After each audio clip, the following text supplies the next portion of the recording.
ਤੇ ਉਹਦੇ ਲਈ ਕੰਮ ਲਈ ਲੱਗੇ ਹੈਗੇ ਆ, ਹੋਰ ਜੀ ਸਰ। ਬਟ ਸਰ ਉਹਦੇ ਵਿੱਚ ਸਾਡੀ ਮਾਸਟਰ ਕੇਡਰ ਨਹੀਂ ਹੈ ਨਹੀਂ ਯਾਰ। ਮੈਂ ਤਾਂ ਜਿਹੜੇ ਦੇਖੋ ਤੁਸੀਂ ਮੈਨੂੰ ਦੋ ਤੇ ਠੀਕ ਆ ਵੀ ਜਿਹੜੀ ਸਾਡੀ ਪਲੈਨਿੰਗ ਆ ਉਹਦੇ ਵਿੱਚ ਕਮੀ ਪੇਸ਼ੀ ਹੈਗੀ ਆ, ਕਿਉਂਕਿ ਪਾਰਕ ਵੱਡੇ ਹੋਣੇ ਚਾਹੀਦੇ ਸੀ, ਬਟ ਜਿੰਨੇ ਵੀ ਹੈਗੇ ਆ ਉਹਦੇ ਵਿੱਚ ਇਹੋ ਜਿਹੀਆਂ ਫੈਸਿਲਿਟੀਜ਼ ਹੋਣੀਆਂ ਚਾਹੀਦੀਆਂ ਤਾਂ ਕਿ ਬੱਚੇ ਨਿਕਲ ਕੇ ਆਪਣੀ, ਕਿਉਂਕਿ ਸਿਹਤ ਜਿਹੜਾ ਉਹਦੇ ਵੱਲ ਧਿਆਨ ਦੇ ਸਕਣ, ਕਿਉਂਕਿ ਅੱਜ ਕੱਲ੍ਹ ਟੈਕਨੋਲੋਜੀ ਦਾ ਜ਼ਮਾਨਾ, ਗੈਜਟਸ ਦਾ ਜ਼ਮਾਨਾ, ਬੱਚੇ ਘੱਟ ਜਿਹੜੇ ਆ ਗਰਾਊਂਡਸ ਦੇ ਵਿੱਚ ਆਉਂਦੇ ਆ।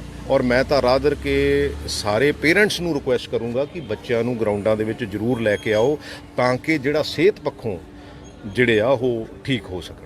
ਤੇ ਪੰਜਾਬ ਸਰਕਾਰ ਕੀ ਉਪਰਾਲੇ ਕਰ ਰਹੀ ਹੈ ਜਿਹੜੇ ਜਲੰਧਰ ਦੇ ਵਿੱਚ ਇਸ ਤਰ੍ਹਾਂ ਦੇ ਓਪਨ ਜਿਮ ਬਣਾਉਣ? ਦੇਖੋ ਜਿਹੜੀ ਤਾਂ ਸਪੋਰਟਸ ਮਹਿਕਮੇ ਦੀ ਗੱਲ ਆ ਉਹ ਤਾਂ ਸਪੈਸ਼ਲਾਈਜੇਸ਼ਨ ਤੇ ਸੁਪਰ ਸਪੈਸ਼ਲਾਈਜੇਸ਼ਨ ਦੇ ਵਿੱਚ ਹੈਗੀ ਆ, ਕਿਉਂਕਿ ਉਹ ਕਮਿਊਨਿਟੀ, ਇਹ ਬੇਸਿਕਲੀ ਕਾਰਪੋਰੇਸ਼ਨਸ ਦਾ ਕੰਮ ਹੈਗਾ। ਬਟ ਜਿੰਨਾ ਕੁ ਵੀ ਸਾਡੇ ਕੋਲੋਂ ਵੀ, ਕਿਉਂਕਿ ਜਿਹੜਾ ਐਜੂਕੇਸ਼ਨ ਹੈ, ਐਜੂਕੇਸ਼ਨ ਦੇ ਵਿੱਚ ਵੀ ਮੇਰੀ ਇਹ ਕੋਸ਼ਿਸ਼ ਹੈ ਕਿ ਵੱਧ ਤੋਂ ਵੱਧ ਬੱਚਿਆਂ ਨੂੰ, ਕਿਉਂਕਿ 30 ਲੱਖ ਬੱਚਾ ਜਿਹੜਾ ਐਜੂਕੇਸ਼ਨ ਸਿਸਟਮ ਦੇ ਵਿੱਚ ਹੈਗਾ, ਔਰ ਸਾਡੇ ਕੋਲ 5,500 ਫਿਜ਼ੀਕਲ ਐਜੂਕੇਸ਼ਨ ਟੀਚਰ ਵੀ ਹੈਗੇ ਆ, ਬਟ ਅਨਫੋਰਚੂਨੇਟਲੀ ਉਹ ਪਿਛਲੇ ਕਾਫੀ ਸਮੇਂ ਤੇ ਬਲੈਕ ਬੋਰਡ ਤੇ ਖਿਡਾਉਣ ਲੱਗ ਪਏ। ਕਿਉਂਕਿ ਜੇ ਅਸੀਂ ਗਰਾਊਂਡਾਂ 'ਚ ਨਹੀਂ ਜਾਵਾਂਗੇ, ਕਿਉਂਕਿ ਇਨਫਰਾਸਟ੍ਰਕਚਰ ਕ੍ਰੀਏਟ ਵੀ ਕੀਤਾ, ਗਰਾਊਂਡਾਂ ਬਣੀਆਂ ਵੀ ਹੈਗੀਆਂ, ਲੇਕਿਨ ਉਹਨਾਂ ਦਾ ਉਨਾ ਆਪਟੀਮਮ ਯੂਜ਼ ਨਹੀਂ ਹੋ ਰਿਹਾ ਜਿੰਨਾ ਉਹਨੂੰ ਕਰਨਾ ਚਾਹੀਦਾ। ਔਰ ਆਉਣ ਵਾਲੇ ਸਮੇਂ 'ਚ ਅਸੀਂ ਲਗਭਗ 5 ਲੱਖ ਬੱਚਿਆਂ ਨੂੰ ਖੇਡਾਂ ਦਾ ਸਮਾਨ ਦੇ ਰਹੇ ਤਾਂ ਕਿ ਇਹੋ ਜਿਹਾ এনवायरमेंट ਕ੍ਰੀਏਟ ਕਰ ਸਕੀਏ। ਕਿਉਂਕਿ ਮੈਂ ਹਮੇਸ਼ਾ ਇਹ ਦੇਖਿਆ ਵੀ ਜਦੋਂ ਵੀ ਜਿੱਥੇ ਵੀ ਖੇਡਾਂ ਦਾ ਸਮਾਨ ਵੱਧ ਹੋਇਆ, ਕਿਉਂਕਿ ਐਂਡ ਆਫ ਦਾ ਡੇ ਤਾਂ ਅਸੀਂ ਬੱਚੇ ਨੂੰ ਕਿਸੇ ਚੰਗੇ ਪਾਸੇ ਲਾਉਣੇ, he will play with those games. So ਉਹ ਇੱਕ এনवायरमेंट ਕ੍ਰੀਏਟ ਹੋਊਗਾ ਪੰਜਾਬ ਦੇ ਵਿੱਚ ਤਾਂ ਕਿ ਇਹ ਜਿਹੜੀ ਸਾਡੀ ਡਰੱਗਸ ਵਾਲੀ ਪ੍ਰੋਬਲਮ ਹੈ ਜਾਂ ਦੂਜੀਆਂ ਪ੍ਰੋਬਲਮ ਹੈ ਦੁਨੀਆ ਦੇ ਉੱਤੇ ਤਾਂ ਹੀ ਖਤਮ ਹੋਈਆਂ ਜਦੋਂ ਵੀ ਜਿੱਥੇ ਉੱਥੇ ਵੱਧ ਲੋਕਾਂ ਨੇ ਸਪੋਰਟਸ ਵੱਲ ਨੂੰ ਧਿਆਨ ਕੀਤਾ। ਸਰ ਹੁਣ ਸਿੱਖਿਆ ਦੀ ਜੇ ਗੱਲ ਕਰੀਏ, ਤੁਸੀਂ ਕਿਹਾ ਕਿ ਸਿੱਖਿਆ ਦਾ ਮਹਿਕਮਾ ਮੰਗ ਕੇ ਲਿੱਤਾ ਗਿਆ, ਪਰ ਕੱਲ ਦੇ ਜਿਹੜੇ ਅਧਿਆਪਕ ਜਲੰਧਰ ਦੇ ਬੱਸ ਸਟੈਂਡ ਤੇ ਪਾਣੀ ਵਾਲੀ ਟੈਂਕੀ ਦੇ ਉੱਪਰ ਚੜੇ ਹੋਏ ਆ, ਤੁਹਾਡੇ ਘਰ ਦੇ ਬਾਹਰ ਵੀ ਪ੍ਰਦਰਸ਼ਨ ਕੀਤਾ ਗਿਆ। ਹਾਂ ਡੈਫੀਨੇਟਲੀ ਜੀ। ਦੇਖੋ ਮੈਂ ਪਿਛਲੇ ਮੇਰਾ ਖਿਆਲ ਆਲਮੋਸਟ 1 ਮਹੀਨਾ ਹੋ ਗਿਆ ਮੈਂ ਉਹਦੇ ਤੇ ਕੰਮ ਕਰ ਰਿਹਾ, ਕਿਉਂਕਿ ਜੇ ਆਪਾਂ ਕਹੀਏ ਕਿ ਮੈਂ ਓਵਰਨਾਈਟ ਇਹਨੂੰ ਠੀਕ ਕਰ ਲੂੰਗਾ ਸ਼ਾਇਦ ਪੋਸੀਬਲ ਨਹੀਂ ਹੈਗਾ, ਲੇਕਿਨ ਅਸੀਂ ਨਵੰਬਰ ਐਂਡ ਤੱਕ 20,000 ਟੀਚਰ ਭਰਤੀ ਕਰ ਰਹੇ ਹਾਂ ਅਲੱਗ-ਅਲੱਗ ਕੈਟਾਗਰੀਜ਼ ਦੇ ਵਿੱਚ। ਬਟ ਕੁਝ ਕੈਟਾਗਰੀਜ਼ ਇਹੋ ਜਿਹੀਆਂ ਹੈਗੀਆਂ ਜਿਨ੍ਹਾਂ ਦਾ ਆਪਸ ਵਿੱਚ ਇਹਨਾਂ ਦਾ ਕਨਫਲਿਕਟ ਆ। ਮੈਨੂੰ ਲੱਗਦਾ ਕਿ ਜਿੱਦਣ 20,000 ਦੀ ਭਰਤੀ ਹੋ ਗਈ, ਔਰ ਮੈਨੂੰ ਇਹ ਲੱਗਦਾ ਕਿ ਰਿਕਾਰਡ ਟਾਈਮ ਦੇ ਵਿੱਚ ਹੋਊਗੀ। ਜਿਹੜੇ ਸਾਡਾ ਹਾਇਰ ਐਜੂਕੇਸ਼ਨ ਆ ਉਹਦੇ ਵਿੱਚ 1999 ਤੋਂ ਬਾਅਦ 1100 ਲੈਕਚਰਰ ਭਰਤੀ ਹੋ ਰਹੇ ਆ, and that too we will finish it in up to November and 30th।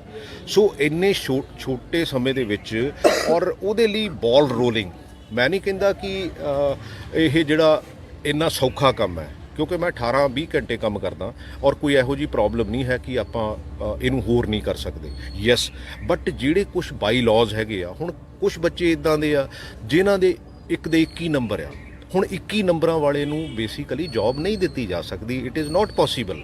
ਇਹ ਨਹੀਂ ਹੋ ਸਕਦਾ ਵੀ ਹਾਂ ਵੀ, ਕਿਉਂਕਿ ਬਾਕੀ ਵੀ ਤਾਂ ਬੱਚੇ ਹੀ ਆ ਨਾ ਜਿਹੜੇ ਮੈਰਿਟ 'ਚ ਆਉਣਗੇ, ਜਿਹੜੇ ਉਹਦੇ ਵਿੱਚ ਕੰਪੀਟ ਕਰਕੇ ਆਉਣਗੇ, ਸੋ ਉਹਨਾਂ ਨੂੰ ਡੈਫੀਨੇਟਲੀ, ਔਰ ਇਹਦੇ ਨਾਲ 80% ਜਿਹੜੀਆਂ ਚੀਜ਼ਾਂ ਸੈਟਲ ਹੋ ਜਾਣਗੀਆਂ।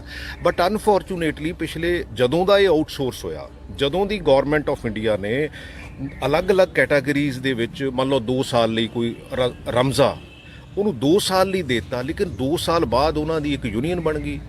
ਉਹਦੇ ਤੋਂ ਬਾਅਦ ਬੱਚੇ ਕਿੱਥੇ ਜਾਣ? ਯੈਸ, ਇੰਪਲੋਇਮੈਂਟ ਦੀ ਪ੍ਰੋਬਲਮ ਹੈਗੀ ਹੈ, ਇਹਦੇ 'ਚ ਕੋਈ ਦੋ ਰਾਮਾ ਨਹੀਂ, ਬਟ ਸਾਨੂੰ ਇੰਪਲੋਇਮੈਂਟ ਜਨਰੇਟ ਕਰਨੀਆਂ ਪੈਣਗੀਆਂ, ਸਾਨੂੰ ਇੰਡਸਟਰੀ ਨੂੰ ਨਾਲ ਲੈਣਾ ਪਊਗਾ, ਸਾਨੂੰ ਸੈਲਫ ਇੰਪਲੋਇਮੈਂਟ ਕਰਨੀ ਪਊਗੀ।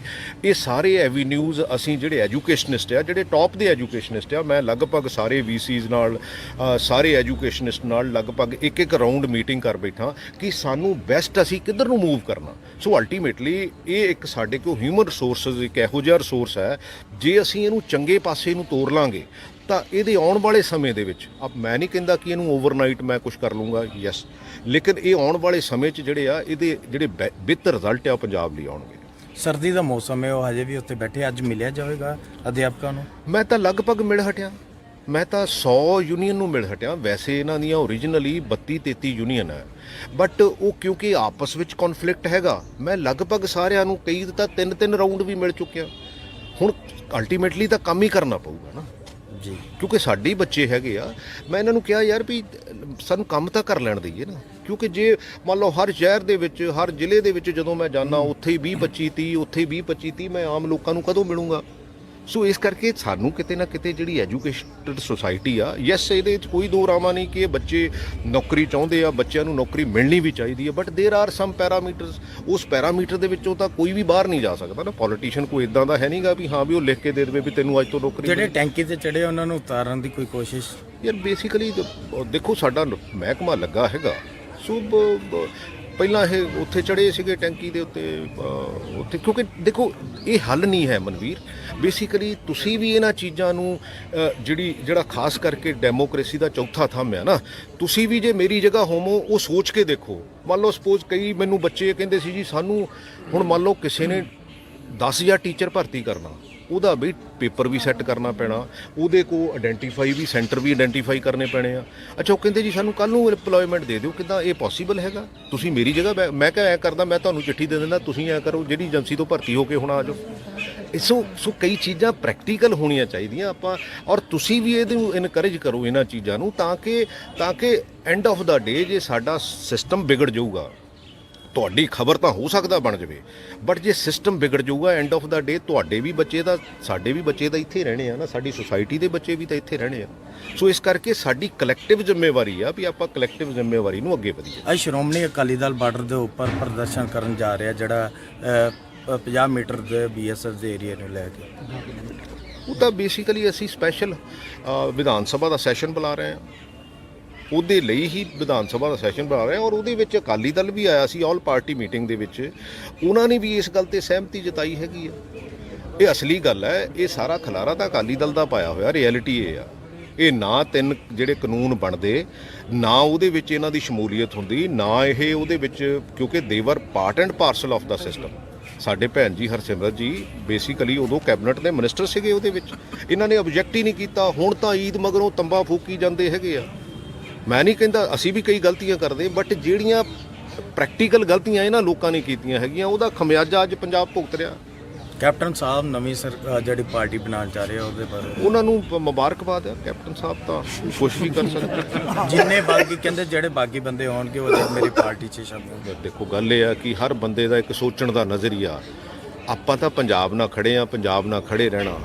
ਮੈਂ ਨਹੀਂ ਕਹਿੰਦਾ, ਮੈਂ ਆਪਣੀ ਪਾਰਟੀ ਨੂੰ ਵੀ ਕਈ ਵਾਰੀ ਕ੍ਰਿਟੀਸਾਈਜ਼ ਕਰਦਾ ਹੁੰਦਾ, ਮੈਂ ਇੰਟਰਨਲ ਡੈਮੋਕ੍ਰੇਸੀ ਨੂੰ ਸਟਰੋਂਗ ਕਰਨ ਦੀ ਗੱਲ ਕਰਦਾ ਕਿ ਜੇ ਅਸੀਂ ਨਹੀਂ ਕਵਾਂਗੇ, ਜੇ ਅਸੀਂ ਅੱਜ ਕਰੈਕਟਿਵ ਮੈਜਰਸ ਨਾ ਲਏ ਹੁੰਦੇ ਤੇ ਅੱਜ ਅਸੀਂ ਬੇਸਿਕਲੀ ਉਸ ਪਾਸੇ ਨੂੰ ਨਾ ਤੁਰਦੇ। ਸੋ ਇਹ ਤਾਂ ਹਰ ਬੰਦੇ ਦਾ ਇੱਕ ਨਜ਼ਰੀਆ ਹੈਗਾ, ਉਹ ਕਿਸ ਨਜ਼ਰੀਏ ਨਾਲ ਦੇਖਦਾ। ਹਰ ਪੱਤਰਕਾਰ ਦਾ ਇੱਕ ਨਜ਼ਰੀਆ ਹੈਗਾ, ਹਰ ਚੈਨਲ ਦਾ ਇੱਕ ਨਜ਼ਰੀਆ ਹੈਗਾ। ਸੋ ਇਸ ਕਰਕੇ ਉਸ ਐਂਗਲ ਨਾਲ ਦੇਖਿਆ ਜਾਂਦਾ। ਤੇ ਲਾਸਟ 'ਚ ਅਧਿਆਪਕਾਂ ਨੂੰ ਕੀ ਮੈਸੇਜ ਦੇਣਾ ਚਾਹੁੰਦੇ ਹੋ? ਦੇਖੋ ਇਹਨਾਂ ਨੇ ਆਉਣ ਵਾਲੀ ਸਾਡੀ ਜਨਰੇਸ਼ਨ 30 ਲੱਖ ਬੱਚਾ ਹੈਗਾ। ਐਡਮਿਨਿਸਟ੍ਰੇਟਿਵਲੀ ਸਾਨੂੰ ਠੀਕ ਹੋਣ ਦੀ ਜ਼ਰੂਰਤ ਹੈ। ਹਾਂ, ਸਰਕਾਰ ਦੇ ਵਿੱਚ ਕਮੀਆਂ ਪੇਸ਼ੀਆਂ ਹੈਗੀਆਂ।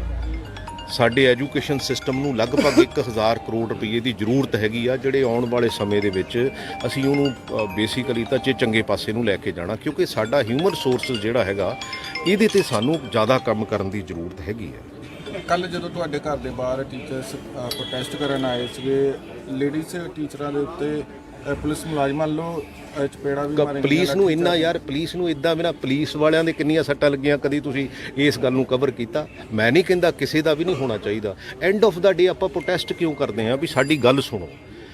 ਮੇਰਾ ਖਿਆਲ ਹੈ ਵੀ 3 ਰਾਊਂਡ ਇਹਨਾਂ ਦੀ ਗੱਲ ਸੁਣ ਲਈ ਆ। ਅੱਛਾ, ਫਿਰ ਮੇਰੇ ਕਹਿਣ ਦਾ ਮਤਲਬ ਮੇਰਾ ਆਫੀਸ਼ੀਅਲ ਘਰ ਆ, ਮੇਰੇ ਮਾਪਿਓ ਉੱਥੇ ਰਹਿੰਦੇ ਹੈਗੇ ਆ, ਇਹਦਾ ਮਤਲਬ ਇਹ ਤਾਂ ਨਹੀਂ ਵੀ ਹਰ ਬੰਦਾ ਜਿਹੜਾ ਉਹਨਾਂ ਨੂੰ ਡਿਸਟਰਬ ਜਾ ਕੇ ਕਰੂਗਾ। ਮੇਰੇ ਉੱਥੇ ਆਫੀਸ਼ੀਅਲ ਉੱਥੇ ਆ ਜਾਣ ਜਿੱਥੇ ਮੈਂ ਬੇਸਿਕਲੀ ਕੰਮ ਕਰਦਾ ਹੈਗਾ। ਮੈਂ ਆਪਣੀ ਕੌਂਸਟੀਚੁਐਂਸੀ ਦੇ ਲੋਕਾਂ ਨੂੰ ਵੀ ਮਿਲਣਾ ਹੈਗਾ। ਇਹ ਥੋੜ੍ਹੀ ਆ ਕਿ ਹਾਂ ਵੀ ਮੈਂ ਕਹਾਂ ਕਿ ਮੈਂ ਤਾਂ 18 ਘੰਟੇ ਕੰਮ ਕਰਦਾ, ਲੇਕਿਨ ਪੁਲਿਸ ਮੁਲਾਜ਼ਮਾਂ ਦੇ ਵੀ ਮੈਨੂੰ ਪਤਾ ਲੱਗਿਆ ਵੀ ਉਹਨਾਂ ਦੇ ਵੀ ਸੱਟਾਂ ਲੱਗੀਆਂ ਹੈਗੀਆਂ। ਲੇਕਿਨ ਸਾਨੂੰ ਇੱਦਾਂ ਵਾਇਲੈਂਟ ਨਹੀਂ ਨਾ ਹੋ ਕੇ ਅਸੀਂ ਚੰਗੀ ਸੁਸਾਇਟੀ ਦੇ ਹਿੱਸੇਦਾਰ ਆ। ਜੇ ਸਾਡਾ ਐਜੂਕੇਸ਼ਨਿਸਟ ਇੱਦਾਂ ਕਰੂਗਾ ਤਾਂ ਫਿਰ ਆਪਾਂ ਕਿੱਦਾਂ ਤੁਰਾਂਗੇ ਨਾ? ਜਿਹੜੀ ਆ ਟੀਚਰਸ ਜ਼ਖਮੀ ਨੇ ਉਹਨਾਂ ਨੂੰ ਜਾ ਕੇ ਮਿਲਿਆ ਜਾਏਗਾ। ਪਿੰਸ ਹਸਪੀਟਲ ਦੇ ਵਿੱਚ ਐਡਮਿਟ ਨੇ। ਨਹੀਂ, ਕੋਈ ਗੱਲ ਨਹੀਂ, ਸਾਡੇ ਬੱਚੇ ਆ ਯਾਰ। ਮੈਂ ਤਾਂ ਇਹਨਾਂ ਨੂੰ ਕਦੀ ਮਨਾ ਹੀ ਨਹੀਂ ਕਰਦਾ ਕਿਸੇ ਚੀਜ਼ ਤੋਂ ਵੀ ਯਾਰ ਆ ਜਾਓ, ਦੱਸੋ ਜੋ ਬੈਸਟ ਪੋਸੀਬਲ ਹੈਗਾ। ਕਿਉਂਕਿ ਦੇਖੋ ਕੁਛ ਕਾਨੂੰਨ ਦੇ ਦਾਇਰੇ ਹੈਗੇ ਆ ਜਿਹਦੇ ਵਿੱਚ ਪੋਲੀਟੀਸ਼ੀਅਨ ਬਾਹਰ ਨਹੀਂ ਹੈਗਾ। ਕੱਲ ਨੂੰ ਜਦੋਂ ਆਪਾਂ ਬਾਹਰ ਚਲੇ ਜਾਵਾਂਗੇ, ਤੁਸੀਂ ਕਹੋਗੇ ਵੀ ਹਾਂ ਵੀ ਇਹਨੇ ਕਿੱਦਾਂ ਇਦਾਂ ਕਰ ਦਿੱਤਾ।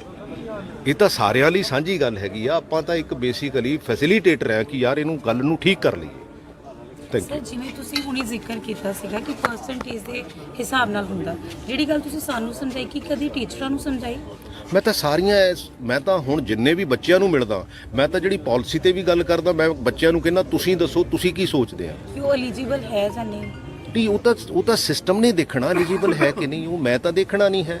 ਕਿਉਂਕਿ ਮੈਂ ਤਾਂ ਕੱਲੇ ਨੂੰ, ਕਿਉਂਕਿ 1.25 ਲੱਖ ਟੀਚਰ ਦਾ ਮਹਿਕਮਾ ਹੈ, ਉਹਦੇ 'ਚ ਮੈਂ ਕੱਲੇ ਨੂੰ ਤਾਂ ਦੇਖ ਨਹੀਂ ਸਕਦਾ। ਮੈਂ ਤਾਂ ਇੱਕ ਸਿਸਟਮ ਨੂੰ ਵਾਚ ਕਰ ਸਕਦਾ ਕਿ ਹਾਂ ਵੀ ਉਹਦੇ ਵਿੱਚ ਜਿਹੜਾ ਬੱਚਾ ਆਊਗਾ। ਕਿਉਂਕਿ ਜੇ ਮੰਨ ਲਓ ਹੁਣ ਸਪੋਜ਼ ਅਸੀਂ ਲਾਇਬ੍ਰੇਰੀਅਨ ਭਰਤੀ ਕੀਤੇ ਆ, 600 ਲਾਇਬ੍ਰੇਰੀਅਨ ਭਰਤੀ ਕੀਤੇ ਆ, ਉਹ ਸਾਡੇ ਪੰਜਾਬ ਦੇ ਹੀ ਬੱਚੇ ਆ, ਕਿਉਂਕਿ ਜਿਹੜੀ ਹੁਣ ਭਰਤੀ ਹੋ ਰਹੀ ਆ ਉਹ ਵੀ ਪੰਜਾਬ ਦੇ ਬੱਚੇ ਆ ਨਾ। ਸਰ ਇੱਕ ਟੀਚਰਾਂ ਨੂੰ ਨੋਟੀਫਿਕੇਸ਼ਨ ਕੱਢ ਕੇ ਸਾਰੀ ਗੱਲ ਸਮਝਾਈ ਜਾ ਸਕਦੀ ਹੈ। ਨਹੀਂ, ਮੈਂ ਤਾਂ ਹਮੇਸ਼ਾ ਮੈਂ ਕੱਲੀ ਨੋਟੀਫਿਕੇਸ਼ਨ ਦੀ ਗੱਲ ਕੀ ਆ, ਮੈਂ ਤਾਂ ਸਭ ਨੂੰ ਇਹ ਗੱਲ ਸਮਝਾਉਣਾ ਹੈਗਾ। ਮੈਂ ਤਾਂ ਉਹਨਾਂ ਦੀਆਂ ਆਰਗੇਨਾਈਜੇਸ਼ਨ ਜਿਹੜੀਆਂ ਉਹਨਾਂ ਨੂੰ ਉਦੋਂ ਜਿਹੜਾ ਸਿੱਖਿਆ ਮੰਤਰੀ ਨੂੰ ਮਿਲਿਆ ਗਿਆ ਤੁਹਾਡੇ ਵੱਲੋਂ ਕੀ ਆਸ਼ਵਾਸਨ ਦਵਾਇਆ ਗਿਆ ਜੀ? ਦੇਖੋ, ਅਸੀਂ ਮੈਂਬਰ ਕਾਰ Singh ਮਹਾਣੀਆਂ BEd TET pass union ਵੱਲੋਂ ਅੱਜ ਸਿੱਖਿਆ ਮੰਤਰੀ ਪ੍ਰਗਟ ਸਿੰਘ ਜੀ ਜਲੰਧਰ ਦੇ ਵਿੱਚ ਕਿਸੇ ਜਿਹੜਾ ਇੱਥੇ ਆਪਣਾ ਪਾਰਕ ਹੈ ਉਹਨਾਂ ਦਾ ਉਦਘਾਟਨ ਕਰਨ ਵਾਸਤੇ ਆਏ ਸੀ। ਸਾਡਾ ਪੱਕਾ ਮੋਰਚਾ ਪਹਿਲਾਂ ਹੀ ਬੱਸ ਸਟੈਂਡ ਜਲੰਧਰ ਦੇ ਵਿੱਚ ਪੱਕਾ ਮੋਰਚਾ ਟੈਂਕੀ ਦੇ ਉੱਤੇ ਲੱਗਿਆ ਹੋਇਆ। ਜਿਉਂ ਹੀ ਸਾਨੂੰ ਪਤਾ ਲੱਗਦਾ ਤਾਂ ਅਸੀਂ ਤੁਰੰਤ ਆ ਕੇ ਇੱਥੇ ਪਹੁੰਚਦੇ ਹਾਂ ਸਿੱਖਿਆ ਮੰਤਰੀ ਸਾਹਿਬ ਨੂੰ ਮਿਲਣ ਵਾਸਤੇ, ਕਿ ਮੰਗ ਪੱਤਰ ਦੇਣ ਵਾਸਤੇ, ਜਿਹੜੀਆਂ ਸਾਡੀਆਂ ਮੰਗਾਂ ਨੇ ਉਹਨਾਂ ਨੂੰ ਦੁਬਾਰਾ ਇਹਨਾਂ ਨੂੰ ਚੇਤੇ ਕਰਾਉਣ ਵਾਸਤੇ। ਤਾਂ ਮੰਤਰੀ ਸਾਹਿਬ ਮਿਲੇ ਜ਼ਰੂਰ ਨੇਗੇ, ਪਰ ਉਹੀ ਗੱਲਾਂ ਦੁਬਾਰਾ ਗੋਲ-ਮੋਲ ਕਹੀਆਂ ਗਈਆਂ ਨੇਗੀਆਂ। ਬਾਰ-ਬਾਰ ਜਿਹੜੀ ਸਾਨੂੰ ਭਰਤੀ ਦੀ 20,000 ਭਰਤੀ ਦੀ ਗੱਲ ਕਰੀ ਜਾਂਦੇ ਆ, ਉਹ ਉਹੀ ਹੈ ਜਿਹੜੀ ਪਹਿਲਾਂ ਇਸ਼ਤਿਹਾਰ ਇੱਕ ਵਾਰੀ ਹੋ ਚੁੱਕੀ, ਜਿਵੇਂ ਈਟੀਟੀ ਦੀ 6635 ਹੋ ਚੁੱਕੀ ਹੈ, 2364 ਹੋ ਚੁੱਕੀ ਹੈ, ਉਹਦੀ ਗੱਲਾਂ ਕਰ ਜਾ ਰਹੇ ਆ। ਪਰ ਸਾਡੀ ਮੰਗ ਜਿਹੜੀ ਹੈਗੀ ਆ ਉਹ ਬੀਐਡ ਟੈਟ ਪਾਸ ਦੀ ਆ, ਖਾਸ ਕਰਕੇ 3 ਸਬਜੈਕਟ ਜਿਨ੍ਹਾਂ ਦੀ ਪਿਛਲੇ ਸਮੇਂ ਦੇ ਵਿੱਚ ਜਿਹੜੀ ਨਾ ਮਾਤਰ ਭਰਤੀ ਕੱਢੀ ਗਈ ਹੈ। ਪੰਜਾਬੀ ਹੈ, ਮਾਤ ਭਾਸ਼ਾ ਪੰਜਾਬੀ ਹੈ, SST ਹੈ, ਹਿੰਦੀ ਦੀਆਂ ਪੋਸਟਾਂ, ਉਹਨਾਂ ਦੇ ਉੱਤੇ ਪ੍ਰੋਪਰ ਉਹ ਗੱਲਬਾਤ ਕਰਨ ਲਈ ਤਿਆਰ ਨਹੀਂ। ਪਰ ਇੱਕ ਗੱਲ ਬਾਰ-ਬਾਰ ਦੁਹਰਾ ਰਹੇ ਨੇ ਕਿ ਜਿਹੜੀ 31 ਮਾਰਚ 2022 ਤੱਕ ਦੀਆਂ ਖਾਲੀ ਪੋਸਟਾਂ ਨਹੀਂ ਆ, ਉਹ ਅਸੀਂ ਇਸ਼ਤਿਹਾਰ ਕਰ ਰਹੇ ਹਾਂ। ਪਰ ਪਿਛਲੇ ਸਮੇਂ ਜੋ ਪਿਛਲੇ ਸਿੱਖਿਆ ਸਕੱਤਰ ਸੀਗੇ ਕ੍ਰਿਸ਼ਨ ਕੁਮਾਰ ਜੀ, ਉਹਨਾਂ ਨੇ ਇਹ ਗੱਲ ਬਿਲਕੁਲ ਸਾਫ਼ ਕਰ ਦਿੱਤੀ ਸੀਗੀ, ਜਿਹੜੀਆਂ ਪੋਸਟਾਂ ਨੇ SST ਦੀਆਂ ਉਹਦੇ ਉੱਤੇ ਅੰਗਰੇਜ਼ੀ ਵਾਲੇ ਟੀਚਰ ਪੜ੍ਹਾ ਰਹੇ ਨੇਗੇ, ਭਰਤੀ ਵੀ ਇੰਗਲਿਸ਼ ਦੀ ਕੱਢ ਦਿੱਤੀ ਗਈ ਹੈਗੀ। ਅਸੀਂ ਇਹ ਵੀ ਨਹੀਂ ਚਾਹੁੰਦੇ ਕਿ ਦੂਸਰੇ ਸਬਜੈਕਟਾਂ ਦੀਆਂ ਪੋਸਟਾਂ ਨਾ ਆਉਣ, ਜਾਂ ਸਾਡਾ ਕੋਈ ਵੈਰ ਵਿਰੋਧ ਹੈ SST ਆਪਣਾ ਮੈਥ ਸਾਇੰਸ ਇੰਗਲਿਸ਼ ਦੇ ਨਾਲ, ਸਾਰੀਆਂ ਪੋਸਟਾਂ ਆਉਣ, ਪਰ ਜਿਹੜਾ ਸਬਜੈਕਟ ਵਾਈਜ਼ ਆ, ਜਿਹੜਾ ਕਿਸੇ ਟੀਚਰ ਮਾਹਰ ਹੈ, ਉਹਦਾ ਅਲੱਗ-ਅਲੱਗ ਤੌਰ ਦੇ ਉੱਤੇ ਜਿਹੜੀ ਭਰਤੀ ਹੈ ਉਹ ਕੀਤੀ ਜਾਵੇ। ਜਿਵੇਂ ਕਿ ਪਿਛਲੀ ਵਾਰੀ ਸਾਡੀ ਭਰਤੀ 3704 ਦੇ ਵਿੱਚ ਬੜਾ ਵੱਡਾ ਜਿਹੜਾ ਸਾਡੇ ਨਾਲ ਧੋਖਾ ਕੀਤਾ ਗਿਆ ਹੈਗਾ। 37 ਨਾ ਮਾਤਰ ਅਸੀਂ ਭਰਤੀ ਕਹਿੰਦੇ ਆ ਉਹਨੂੰ, ਨਾ ਦੇ ਬਰਾਬਰ 52 60 40 ਪੋਸਟਾਂ ਜਿਹੜੀਆਂ ਕੱਢੀਆਂ ਗਈਆਂ ਨੇਗੀਆਂ। 3704 ਦੇ ਵਿੱਚੋਂ ਟੋਟਲ 150 ਪੋਸਟਾਂ ਉਹ SST ਪੰਜਾਬੀ ਹਿੰਦੀ ਦੀ ਆਈ ਆ। ਹੁਣ ਸਾਡੀ ਮੁੱਖ ਮੰਗ ਇਹੀ ਹੈ ਕਿ ਸਾਨੂੰ ਜਲਦੀ ਤੋਂ ਜਲਦੀ ਇਸ਼ਤਿਹਾਰ ਆ ਜਿਹੜਾ ਉਹ ਨੋਟੀਫਿਕੇਸ਼ਨਾਂ ਦਿੱਤਾ ਜਾਵੇ, ਤਾਂ ਹੀ ਸਾਡਾ ਸਾਥੀ ਮਨੀਸ਼ ਫਾਲਕ ਆ, ਉਹਨਾਂ ਦੇ ਨਾਲ ਜਸਵੰਤ ਸਿੰਘ ਘਵਾਇਆ, 2 ਸਾਥੀ ਹੁਣ ਸਾਡੇ ਜਲੰਧਰ ਟੈਂਕੀ ਦੇ ਉੱਤੇ ਨੇ। ਉਹਨਾਂ ਟਾਈਮ ਜਿਹੜਾ ਪੱਕਾ ਮੋਰਚਾ ਉੱਤੇ ਚੱਲਦਾ ਜਾਊਗਾ, ਜਿੰਨਾ ਟਾਈਮ ਸਾਡੀਆਂ ਪੂਰਨ ਜਿਹੜਾ ਮੰਗਾਂ ਨੇ ਉਹ ਮੰਨ ਕੇ ਸਾਡਾ ਨੋਟੀਫਿਕੇਸ਼ਨ ਬੀਐਡ ਟੈਟ ਪਾਸ ਦਾ ਜਾਰੀ ਨਹੀਂ ਕੀਤਾ।